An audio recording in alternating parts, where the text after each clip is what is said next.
ए team B team तो मैं नहीं जानता कौन किसकी होता है, लेकिन कई बार स्ट्रेटेजिक पोजीशनिंग ऐसी होती है राजनीति में, चुनावी राजनीति में। संजीव जी गौर से सुनिएगा, बड़ी महत्वपूर्ण बात है मित्र। अभी तक तो थोड़ा होली का माहौल था बहस में, अब बहुत गंभीर बात कह रहा हूं।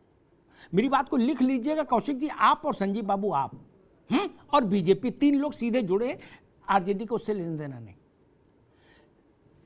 24 के चुनाव से पहले 4 राज्यों में चुनाव होना है, बड़े राज्य, कर्नाटक, छत्तीसगढ़, मध्य प्रदेश, राजस्थान। लिख लीजिए कौशिक जी, ठीक, जिसमें 3 राज्यों में कांग्रेस वर्सेस बीजेपी है, सीधी फाइट, ठीक।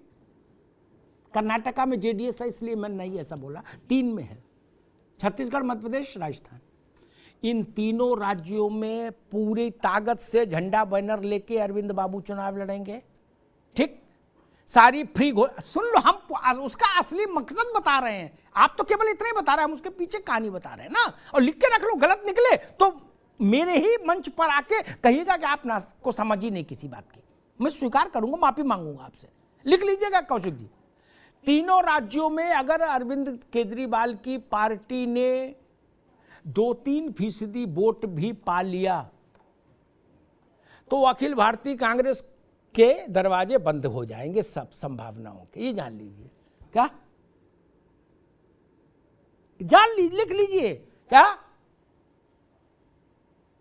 जो गुजरात में हुआ, पार्टी कौन, बी टीम ई टीम में बहस में नहीं पड़ता, मैं कौन होता आरोप लगाने वाला, ठीक। लेकिन जो गुजरात में आपकी स्थिति बनी, न भूतो न भविष्यति, इतिहास की सबसे शर्मनाक पराजय, सबसे कम वोट आपको क्यों मिला?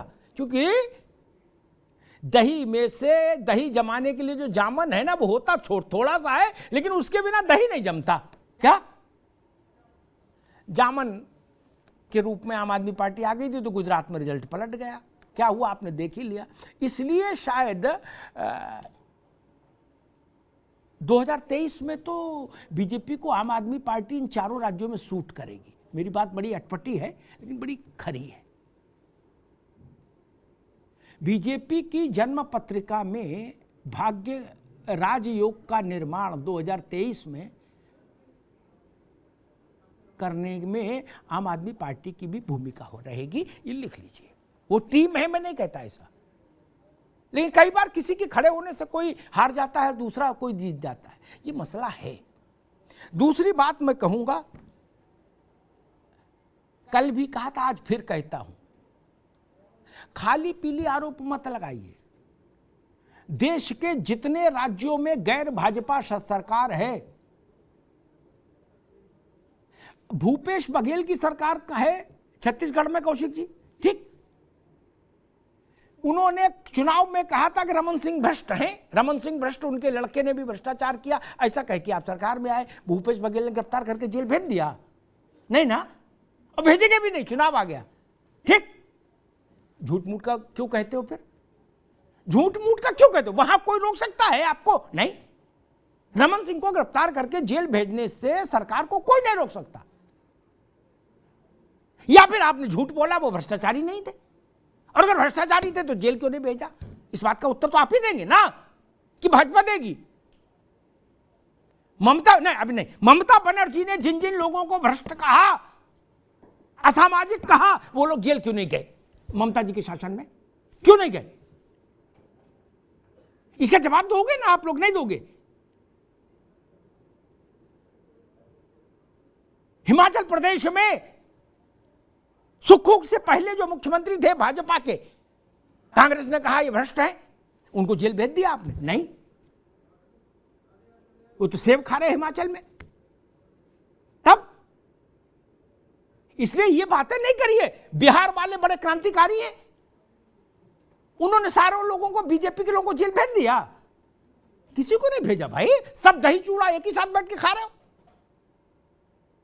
भाषण दे रहे हो लंबे लंबे, बताओ ना किसको जेल भेज दिया? सुशील मोदी को जेल भेज दिया, रविशंकर प्रसाद को जेल भेज दिया, किसके खिलाफ जांच बैठ गई? कौन, किसको जेल हो गई? नहीं ना। 2 दशक, लगभग 1.5 पौने 2 दशक सपा बसपा रहे यूपी में, ऑल्टरनेटिव, दोनों एक दूसरे को भ्रष्ट कहते थे हम आएंगे तो जेल भेज दे। किसी ने किसी को जेल भेजा क्या? फिर जनता को बेवकूफ बनाते हैं आप लोग केवल। क्या ये मत करिए। हाँ, एक बात मैं संजीव जी की पार्टी से, संजीव जी से भी कहूंगा, संजीव जी सारी बातों में वजन आता है आपके तप से, आपकी सत्यनिष्ठा से। वरना तो भाषण इस देश में नेता कितने समय से दे रहे, जनता उनकी बात पे कहां भरोसा करती। जितने लोग पूर्व में आपके फंसे, ठीक, चाहे राशन कार्ड में चाहे डिग्री वाले में, ठीक, कोई अदालत से बाइज्जत बरी होके आया नहीं ना। इस बात पर गौर नहीं करते आप लोग। इसका मतलब उन्होंने पाप किए थे। लालू यादव अदालत से बरी होकर आए नहीं, जेल काट कर आए। कैसे मान लिया जाएगा? जिसने सीडी में, राशन कार्ड वाले में सीडी में जो मन था संदीप, क्या वो बरी हो गया? जो पैसा लेते पकड़े गए थे, क्या वो बरी हो गए? अदालत ने कहा पैसा लेते नहीं पकड़े गए, ऐसा बोला क्या? जिसकी डिग्री फर्जी पाई गई उसको अदालत ने क्या कह दिया नहीं असली है डिग्री? नहीं ना। तो आप कैसे कह सकते कि झूठे आरोप लगे थे? कैसे कह सकते झूठे आरोप लगे? ये नहीं चलेगा। सत्येंद्र जैन साल भर होने को आ रहा है, अदालत भटक रहा है सत्येंद्र जैन, फाइल लेके जमानत के लिए, जमानत नहीं हो रही। बीजेपी के कार्यालय में जमानत की अर्जी तो लगती नहीं है, क्यों नहीं हो रही जमानत?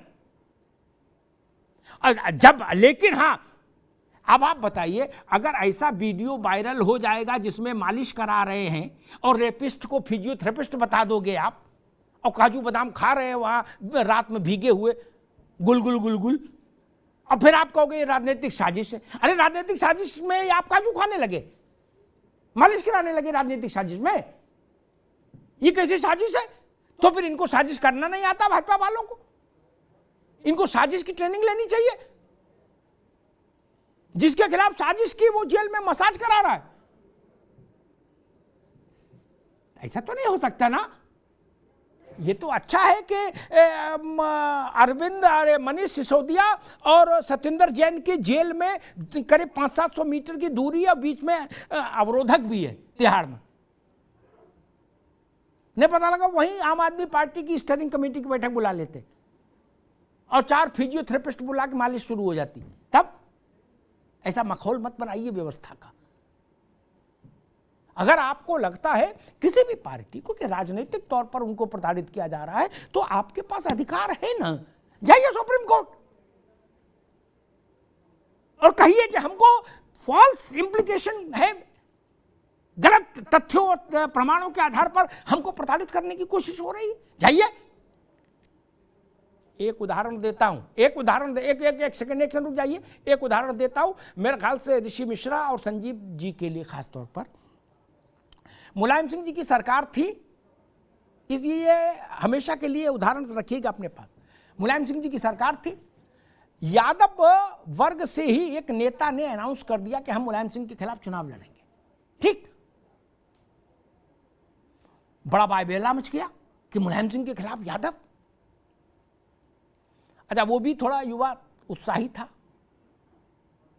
उसके बाद उसके खिलाफ शायद 63 केस दर्ज हुए अलग अलग जिलों में। 63 इंडियन पेनल कोड की किताब देख के, जिसे कौन सी धारा बची वो ये लगा दो टाइप का नहीं होता, सब लगा दी धाराएं जितनी थी। क्या वो चुपचाप हाई कोर्ट गया, संजीव जी सुन लीजिएगा और ऋषि जी आप भी, हाई कोर्ट गया इलाहाबाद, कहा कि साहब जिस दिन मैंने अनाउंस किया कि मैं मुलायम सिंह जी के खिलाफ चुनाव लड़ूंगा, उस दिन से आज तक मेरे खिलाफ ये 63 केस दर्ज हो गए। इससे पहले मेरे खिलाफ थप्पड़ मारने का भी मुकदमा कभी नहीं लगा।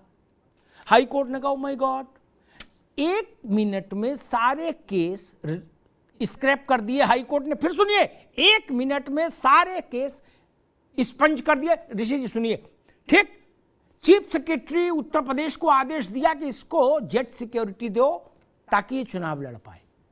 उसका नाम था अशोक यादव। ठीक, इतना है सक्षमता तो जाइए अदालत, क्या दिक्कत है? कहिए कि हमने बीजेपी के खिलाफ मोर्चा खोला इसलिए हमारे खिलाफ मुकदमा हो गया, नहीं ना। लालू जी के खिलाफ जब मुकदमे हुए तो बीजेपी नहीं थी, चारा घोटाले में कौन था? उन्हीं की पार्टी के समर्थन वाली सरकार थी, थर्ड फ्रंट की मित्र, सपोर्टेड बाय कांग्रेस। लालू जी को नाराजगी इस बात की रही कि हमारा फोन नहीं उठाए दिल्ली वाले, और जब उठाए तो सलाह दी कि नहीं नहीं आप गिरफ्तारी दे दीजिए, अड़ेंगे तो स्थिति खराब हो जाएगी। बताइए, उस वक्त भाजपा तो थे ही नहीं, सरकार तो तीसरे मोर्चे की थी मित्र, जिसमें लालू जी फंसे, राहत क्यों नहीं मिली? ये बड़े प्रश्न है। जनता समझदार है। मूल बात यह है, नैतिकता रहेगी तो आप अदालत में लड़ाई जीत जाएंगे।